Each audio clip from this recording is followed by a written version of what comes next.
नमस्कार दोस्तों, कैसे हैं आप लोग। देहाती क्यूएम में आपका बहुत बहुत स्वागत, अभिनंदन। आज हम जिस टॉपिक पर बात करने जा रहे हैं उसका नाम है ओजीटीटी। ये किसका कराया जाता है और ये टू टाइप से कराया जाता है, एक मेल और फीमेल, रेंडमली किसी का भी हो सकता है ओजीटीटी। इसे ओरल ग्लूकोज टॉलरेंस टेस्ट बोलते हैं। OGTT, oral glucose tolerance test. Random किसी भी पेशेंट का या लेडी का, मेल फीमेल। इसमें क्या होता है, इसमें आपको पहले फास्टिंग लेना है। पेशेंट को कम से कम 8 से 10 घंटे की ओवरनाइट की फास्टिंग होना चाहिए। फिर वो अर्ली मॉर्निंग आपके पास आया तब आपको उसका पहला सैंपल फास्टिंग में लेना है, जो फर्स्ट सैंपल होगा। First sample draw in fasting. फिर आपको उसे 75 ग्राम एनहाइड्रस ग्लूकोज देना है। एनहाइड्रस, अब एनहाइड्रस वही ग्लूकोज जिसमें मैंने जीसीटी में भी टॉपिक पर बताया था। एनहाइड्रस उसे बोलते हैं जिसमें पानी का एक भी मॉलिक्यूल नहीं मिला होता है। अब ये आपको 75 ग्राम एनहाइड्रस ग्लूकोज दिया पेशेंट को, और वो भी 300 ml वाटर होना चाहिए। उसमें कंज्यूम करके उसे बोलिए कि आप 5 से 10 मिनट के अंदर वो पी ले। जब उसने सपोज पी लिया तो उसका टाइमिंग हुआ 8 बजे आया था, आपने 8 बजे उसका फास्टिंग दिया। फिर आपने उसको दिया एनहाइड्रस ग्लूकोज, तो उसने कंज्यूम करके पिया तो 8-10 हो गया। तो आप अब 8-10 से उसका टाइमिंग स्टार्ट करेंगे। तो 8-10 से अब सेकंड वाला जो आपका सैंपल सेकंड ड्रॉ होगा वो आपका एग्जैक्ट 2 आवर पर होगा। 2 आवर, और वो भी 8-2-10, 10:10 AM, ये इतने पर आपका सेकंड वाला सैंपल होगा। बस ये तो रैंडम वाला है जो मैंने आपको बताया ओजीटीटी। अब मैं आपको बताने जा रहा हूँ ओजीटीटी सेकंड वाला, जो मेनली जीडीएम के बारे में बताता है। जीडीएम बोले तो गेस्टेशनल डायबिटिक मिलाइटिस, जो प्रेग्नेंट लेडी होती है अक्सर डॉक्टर उनका प्रेफर करते हैं कि आप ये कराइए, क्योंकि वो कंफर्मेटरी टेस्ट है। अब इसमें क्या होता है, जो प्रेग्नेंट लेडी है, अब वो एक्चुअली कार्बोहाइड्रेट का वो जानना चाह रहे हैं भाई कि उसमें ग्लूकोज का लेवल बढ़ रहा है, कहाँ तक बढ़ रहा है, या कम हो रहा है, कहाँ तक जा रहा है, क्या कैसे है कंडीशन। तो वो ये ओजीटी टी, वो भी प्रेग्नेंट लेडी।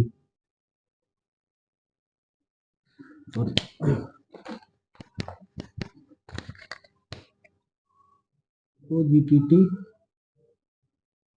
जो प्रेग्नेंट लेडी रहती है उस कंडीशन में, उसमें तो आपको पहले फर्स्ट उसका सैंपल जो लेना है वो फास्टिंग का होना चाहिए। फास्टिंग, और ये भी ओवरनाइट 8 से 10 घंटे का गैपिंग होना चाहिए फास्टिंग की उसकी। अब आपने पहला उसका सैंपल फास्टिंग में लिया, फिर सेकंड उसका जो सैंपल होगा, तो वो आप जब सैंपल लेते हैं तो उसी टाइम आपको डॉक्टर का प्रिस्क्रिप्शन चेक करना है। उसमें डॉक्टर ने क्या एडवाइस कर रखा है। अगर उसने जब 2 आवर पर एडवाइस कर दिया है तब तो आपको 2 घंटे पर ही ले लेना है। बट अगर उसमें कुछ लिखा नहीं है तो आपको ये पहला सैंपल फास्टिंग में लेना है। फिर ये पहला हो गया, अब ये सेकंड सैंपल आपको 1 आवर पर लेना है। अब ये कैसे लेना है, अब इसे जो फर्स्ट पहला सैंपल लेने के जस्ट बाद आप उसे 75 ग्राम ग्लूकोज, 75 ग्राम ग्लूकोज, वो भी एनहाइड्रस। एनहाइड्रस वही जिसमें पानी का मॉलिक्यूल नहीं मिला होता है। बट अगर यही चीज मैं आपको बताऊं, अगर वो आपका मोनोहाइड्रेट है, अगर मोनोहाइड्रेट है तो आपको 82 ग्राम लेना है। ये तो 75 ग्राम आपका एनहाइड्रस है, एनहाइड्रस। बट अगर आपका मोनोहाइड्रेट वाला है, ग्लूकोन डी जिसमें पानी के मॉलिक्यूल मिले होते हैं, तो आपको 82.5 ग्राम लेना है। ये डिफरेंस है एनहाइड्रस और मोनोहाइड्रस। आपको आफ्टर 1 आवर, आफ्टर 1 आवर वही एज इट आपको, ये भी आपको 70 to 5 ग्राम एनहाइड्रस आपको 300 ml वाटर में देना है, 300 ml वाटर, और 5 से 10 मिनट के लिए आप बोल दीजिए कि आप कंज्यूम करके आप इसे पी लीजिए। अब बस पीने का वही टाइमिंग कि जैसे आप अगर उसने 8:10 पर पिया, खत्म कर दिया 10 मिनट में, तो आपको जो अगला 1 घंटे पर लेना है वो आपको 9:10 पर ही होना चाहिए। ऐसा नहीं है कि आप उसका 9 बजे ही ले लें सैंपल, ऐसा नहीं चाहिए। अब आपको ये आप फर्स्ट आवर आपने ले लिया, अब दूसरा लेना है आपको, आपको पहला आपने फास्टिंग में लिया, फिर आपने 75 ग्राम एनहाइड्रस दिया, फिर आपने इसका सेकंड सैंपल लिया 1 घंटे पर, फिर दूसरा सैंपल जो आपको मतलब इट मीन्स तीसरा सैंपल लेना है वो आफ्टर 2 आवर इट मीन्स आपको एक घंटे के अंतराल पर, जैसे पेशेंट आपके पास 7 बजे आ गया तो एक आपको 7 बजे लेना है, फिर आपने उसे ग्लूकोज दिया, फिर उसने सपोज 7:10 पर पी लिया है, फाइनल कर लिया है ग्लूकोज, तो सेकंड वाला आपको सैंपल लेना होगा 8:10 AM, और फिर जो लास्ट वाला है वो आपको लेना होगा 9:10 AM। इट मीन 7 ये आपको 3 सैंपल लेने हैं। अब इसमें भी है, अगर अब इसकी ये 75 ग्राम ग्लूकोज की जगह एनहाइड्रस ग्लूकोज की जगह अगर मैंने 100 ग्राम रख दिया तब क्या होगा? अब उसमें भी अब सिर्फ होगा कुछ नहीं, सिर्फ आपको टाइमिंग वही बढ़ जाएंगे, वो और कुछ नहीं होगा।